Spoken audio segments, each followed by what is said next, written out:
In the criminal justice system, the people, Pimps, addicts, thieves, bums, winos, girls who can't keep an address, and men who don't care. are represented by two separate yet equally important groups. A cop, a flatfoot, a bull, a dick, John Law. You're the fuzz, the heat, you're poison, you're trouble, you're bad news. These are their stories. The former LA Councilman Jose Huizar sentenced to 13 years in prison in his corruption case. The role he had was a significant one. It was a set of criminal schemes that had cash payouts, casino chips at Vegas hotels, other bribes. These are all bribes from developers that were trying to get the deal to build these high rises in downtown Los Angeles. So this sentence, which is brutal, 13 years, was handed down by U.S. District Court Judge John F. Walter. And this is a day after getting a letter from Huizar apologizing to his family, his former constituents, and the city of Los Angeles. He said in that letter that he'd paid a huge price. He'd lost his reputation, his ability to provide for his family, harming his children's future and their mental health. My whole life has been turned upside down, is the quote. And continuing with the quote, I regret ever having departed from the values that brought me to public service in the first place. Yeah, but you couldn't even see public service from where you were. No. I mean, this is insane what they did with this guy.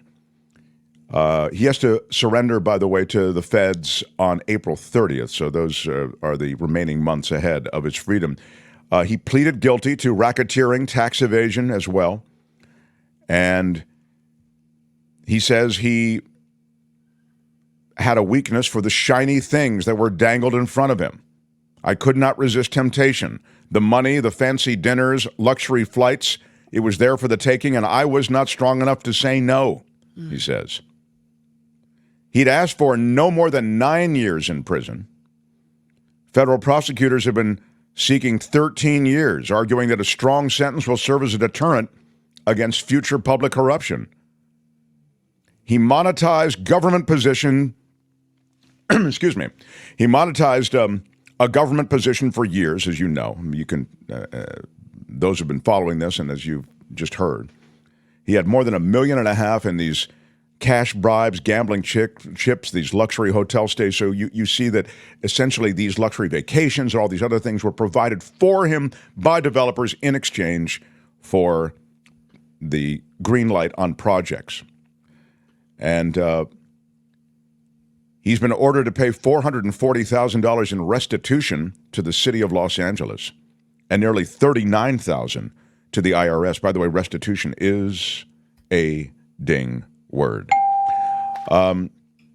This was a huge investigation that was led by the FBI. It goes all the way back to 2015. And it's something that was brought to the FBI by a tip from something related to gambling activities that Huizar was involved in Las Vegas. So Huizar and other City Hall figures were involved in this, and this is it's a little like Menendez because there were in the details of this cash that was passed to Huizar in a casino bathroom. That's juicy. Yeah.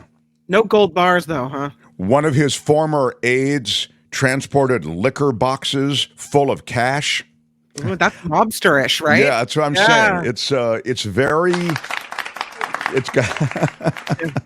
It's very Joe Box. Joe Box and Little Anthony. It is Joe Box and Little Anthony for sure. And of course, Joe Fish, Sal the Shoemaker, Joe Box and Little Anthony. I wonder if they had code names for each other.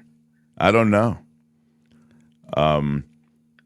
There was a Chinese billionaire involved in this. He may never face charges because he's in China. And anyway, it's all pretty out there. So Mo Black's brother, Fat Andy. Fat Andy has not been mentioned in anything, but I'm guessing we're Fat Andy adjacent is my sense of it. Meantime, Don't forget San Francisco. We can play corruption in San Francisco with the best of them. City employee accused of buying VR, that's virtual reality for those of you who are the older boys and girls who aren't hip to the street. VR headsets purchased and also cameras. There's nothing wrong with buying VR headsets and cameras. What could possibly be wrong? Oh, it was purchased with city money, everybody, of course. What? Look, to be fair, why use your money when you can use city money? Am I right, people? Yeah. All right. This is actually somebody who works in San Francisco, lives in Oakland, and has essentially managed the city's Department of Human Resources. Stanley Ellicott is his name. He has been charged with felony misappropriation of public funds and felony receipt of stolen property. It's not done. Along with aiding and abetting, the San Francisco District Attorney, aiding and abetting is a separate charge. So he's helping it along as well as leading the charge for misappropriation of public funds. He's the third city employee, all Oakland residents, to face charges in this growing misconduct scandal tied to the city's Community Challenge Grant Program.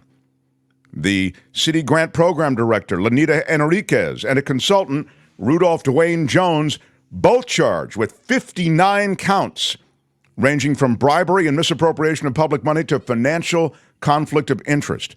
Some of those charges accuse the two of pilfering thousands of dollars from the city from 2016 to 2020 through checks written between the two of them.